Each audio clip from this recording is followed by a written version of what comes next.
안녕하세요. 이상튜브입니다. 영국의 방위산업 전문 매체인 제인스는 지난 8월 30일에 태국 공군이 한국의 KGB를 구매할 것이라고 보도했습니다. KGB는 한국형 GPS 유도폭탄의 약자이며 대한민국 공군의 요청으로 국방과학연구소와 LIGNX1이 개발한 유도폭탄입니다. KGB는 공군이 다수 보유하고 있는 500파운드 무유도 항공폭탄을 저렴한 비용으로 유도무기로 개조하기 위해 개발되었습니다. 즉 KGB 무유도 항공폭탄의 유도키트를 달아서 적은 비용으로 공대지 정밀 타격 능력의 수준을 강화시킬 수 있는 무기입니다. 제인스의 취재에 응한 한국의 LIGNX1 관계자는 태국 공군이 KGB의 새로운 고객이 됐다고 밝혀 눈길을 끌고 있으며 태국이 한국에서 KGB를 구매하게 된다면 KGB를 도입한 국가는 세 번째 국가가 될 것이라고 밝혔습니다.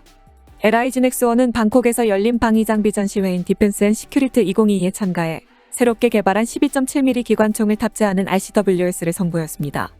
새롭게 공개된 LIGNX1의 RCWS는 국산 대전차 미사일과 대공 미사일도 탑재할 수 있다고 소개되었으며 이 자리에는 또한 마크 81을 GPS 유도무기로 변환하는 KGB도 전시했는데 제인스의 취재에 응한 LIGNX1 관계자가 태국 공군이 KGB의 새로운 고객이 됐다고 밝힌 것입니다. 태국이 한국에서 KGB를 구매한 이유는 현재 태국의 공군이 보유 중인 T-50TH의 KGB를 탑재하기 위한 것으로 알려지고 있습니다. 현재 태국 공군은 12대의 T-50TH를 운용 중이며 2021년에 한국에서 2대를 추가로 발주했습니다. 2019년에는 T-50TH를 경공격기 타입으로 바꾸기 위해 ELM-2032 레이더와 경보수신기의 통합을 발주한 바 있는데 경공격기로 업그레이드된 기체에서 사용할 정밀유도무기를 도입하기 위해 한국에서 KGB 도입을 결정한 것으로 알려졌습니다. KGB는 사정거리 28km의 미국산 제이담을 국산화한 것이고 주날개를 갖춘 KGB는 최대 103km 앞에 목표를 공격할 수 있어 실용화가 미뤄진 미국의 제이담화에 가까운 무기입니다. 한국 공군은 KGB를 F4와 F5 및 F-15K와 KF-16 FA-50에서 운용하고 있으며 사우디아라비아 공군도 KGB를 도입하여 현재 토네이도 IDS와 타이푼에서 운용 중에 있습니다. 이번에 태국 공군이 한국산 KGB를 도입함으로써 KGB를 도입한 나라는 3개 나라로 늘어났으며 터키도 무유도 폭탄을 정밀유도 무기로 변환하는 유도키트 HGK를 개발해 해외 수출을 노리고 있어 앞으로 비미국제 유도키트를 채용하는 나라는 계속 증가할 것으로 보입니다. 두 번째 소식은 대만의 차세대 전투기 사업에 대한 소식입니다. 대만의 차이잉원 총통은 비대칭전 강화를 목표로 하는 국방방침 등을 정했으며 이러한 국방방침에는 2023년부터 본격 개발에 들어갈 예정이었던 차기 전투기 프로그램을 우선 사업에서 제외시켜 대만의 차세대 전투기 개발 사업은 공식적으로 중단된 것으로 알려졌습니다. 대만 공군은 지난 4월에 입법원에 제출한 보고서에서 차세대 전투기 개발 계획을 언급했으며 엔진을 포함한 24개의 주요 기술에 대해서는 2019년부터 연구가 시작되었습니다. 더욱이 대만 당국은 대만 해협의 긴박한 군사 대립에 대응하기 위해 계획을 앞당겨 2023년에 본격적으로 개발하겠다고 밝혔습니다. 다만 대만은 개발 기간을 단축시키기 위해 엔진의 국산화는 포기하고 FA-18EF와 KF-21에 채택된 G4의 AF414와 롤스로이스제 엔진 중에 하나를 차세대 전투기에 탑재할 예정이었으며 사출 좌석은 영국의 마틴 베이커제를 채택하고 항공전자기기 역시 영국의 BA-24의 제품들을 탑재할 예정이었습니다. 이어 콕핏 내부 디스플레이 장치와 A사 레이더는 이달 말까지 채용기기 선정을 마칠 예정이었습니다. 이처럼 대만 공군은 차이잉원 총통이 퇴임하는 2024년 5월까지 차세대 전투기 시제품을 완성해 시연할 계획이었지만 대만 정부는 차세대 전투기 개발 중단을 지시한 것으로 알려졌습니다. 즉 대만은 중국군의 급속한 군사력 확장과 발전에 한정된 예산으로 맞서는 것은 불가능하다는 결론을 내린 것입니다. 대만 정부는 비대칭전 강화를 우선하는 국방 방침을 채택한 상황에서 대만의 차세대 전투기 프로그램은 현재의 대만의 상황에 맞지 않고 또한 전투기 개발의 중요한 주요 기술은 미국에서 기술을 이전받아야 합니다. 하지만 미국이 전투기 개발에 필요한 주요 기술을 대만에 이전해 줄지 미지수인 상태에서 전투기 개발 프로그램을 성급하게 진행하는 것은 위험하므로 따라서 차세대 전투기 프로그램은 대만의 국방 방침의 우선 명단에서 제외된 것으로 알려졌습니다. 이와 관련하여 대만은 차세대 전투기 시제품 1호기의 탑재 예정인 F414 엔진의 발주를 취소했다라고 보도되고 있으며 이것을 다른 시각으로 보자면 대만이 차기 전투기를 개발하더라도 중국군의 침공에 대처할 수 없다라는 것으로 볼 수 있습니다.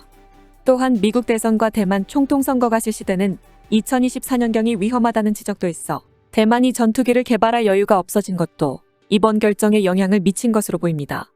덧붙여 대만의 차세대 전투기 개발을 주도하고 있는 관계자는 대만의 차기 전투기에 대해 상세 설계가 진행되고 있는 가운데 목업도 완성하고 있다라며 대만의 차세대 전투기는 F-35를 참고로 하고 차세대 전투기의 구성은 한국의 KF-21과 닮을 것이다라고 말했습니다. 당초 대만 언론들도 차세대 전투기 개발을 위해 해외의 전투기 개발 사례를 참고해야 하며 특히 한국의 KF-21의 개발 사례를 참고해야 한다고 밝힌 적이 있어 대만은 한국의 KF-21의 개발 사례를 통해 대만의 항공산업을 발전시키려고 했지만 현재의 대만 상황과 대만의 항공기술력을 생각하면 2024년 5월까지 시제기를 발표하겠다는 대만의 계획은 무모하게 보입니다. 세 번째 소식은 스웨덴의 그리펜 전투기에 대한 소식입니다.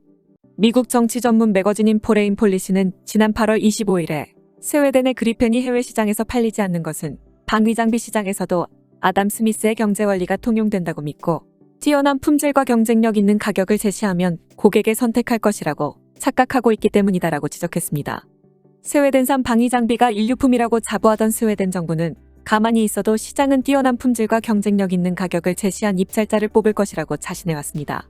이러한 기조하에서 스웨덴은 해외의 방위 장비 수출 시 스웨덴 정부 주도가 아닌 민간 기업 주도로 수출을 진행해왔습니다. 하지만 스웨덴의 대표 방위 장비품인 그리펜의 해외 수출은 경쟁에 밀려 결실을 보지 못하고 있습니다. 예를 들어 그리펜은 스위스 국방부로부터 가장 뛰어난 가치를 제공한다는 평가를 받으며 스위스의 차기 전투기로 선정됐지만 곧바로 그리펜에 대한 부정적인 평가가 스위스 내에서 번지기 시작했습니다. 이것은 반전주의자나 평화단체가 주장하는 그리펜 전투기 도입 반대에 대한 국민투표에 대한 지지를 이끌어냈습니다. 국민투표에서는 스위스 국민 절반이 그리펜 도입을 거부해 차기 전투기 선정 결과가 백지화되었으며 이에 대해 스웨덴 정부는 불평하지 않았고 다시 치러진 차기 전투기 후보에도 스위스 정부는 그리펜을 밀어주지도 않았습니다. 캐나다와 핀란드 및 크로아티아에서도 그리펜은 스웨덴 정부의 정치적 뒷받침 없이 싸우다가 미국이 밀어주는 F-35A와 프랑스가 밀어주는 나팔에 패했고 급기야 스웨덴 국방장관도 방위 장비는 우리가 우위를 점할 수 있는 분야지만 한 손이 묶인 상태에서는 경쟁에서 이길 수 없다라고 밝혔습니다. 이어 방위 장비의 거래는 그냥 무기만 팔면 되는 게 아니라 위기나 유사시 지원을 포함한 신뢰관계가 중요하며 정부의 강력한 정치적 뒷받침이 필수적이라고 호소했습니다. 미국 포레인 폴리시지에 따르면 전 세계 방위 장비 시장에서 스웨덴 정부의 과묵함은 문화적인 것이며 스웨덴 역대 정부는 수출을 기업에 맡기고 수출 허가에 대한 심사를 진행할 뿐이었습니다. 스웨덴은 방위 장비품 시장에서도 애덤 스미스의 경제 원리가 통용된다고 믿고 뛰어난 품질과 경쟁력 있는 가격을 제시하기만 하면 다른 나라들이 고객이 될 것이라고 생각할지 모르지만 근본적으로 해외 방위 장비 시장은 정치가 주도적인 시장이며 고객도 기업과 직거래하는 것이 아니라 자금 대출이나 정부 보증을 얻을 수 있는 정부 간 거래를 선호한다고 지적했습니다. 방위산업 분석가인 하워드 윌든 연구원도 방위 장비는 신뢰관계에 따라 정부만 구입할 수 있는 특수한 제품으로 총리나 외교장관이 아닌 기업 고위 관계자가 나와 해당국 정부 관계자와 신뢰관계를 구축하는 것은 어렵다고 말했습니다. 일단 도입한 방위 장비는 지속적인 지원과 업그레이드를 받아야 하며 도입을 검토 중인 국가는 판매국과의 관계를 신중하게 살피려 할 것입니다. 따라서 신뢰관계는 양국 정부 차원에서 구축되는 것이지 도입을 검토 중인 정부와 판매자 사이에 구축되는 것이 아니다고 말한 것이 흥미롭습니다. 어쨌든 스웨덴 정부는 무기 수출을 기업에 맡김으로써 깨끗한 이미지를 유지하고 싶을지 모르지만 포레인 폴리시는 정치와 무기 수출이 밀접하게 연관돼 있다는 사실을 스웨덴은 받아들일 필요가 있으며 만약 정치적 관여를 주저한다면 평판 좋은 스웨덴 제품들은 현저하게 불이익을 받을 것이라며 기사를 마감했습니다. 지금까지 스웨덴은 대외 이미지를 고려해 자국의 무기 수출에 관여하지 않았지만 최근 다른 나라에서 수주에 실패하고 있는 그리펜 전투기 등 자국산 무기의 수출을 위해 앞으로 스웨덴 정부가 나설지 주목됩니다. 이상 마치겠습니다. 시청해주셔서 고맙습니다. 이상튜브였습니다.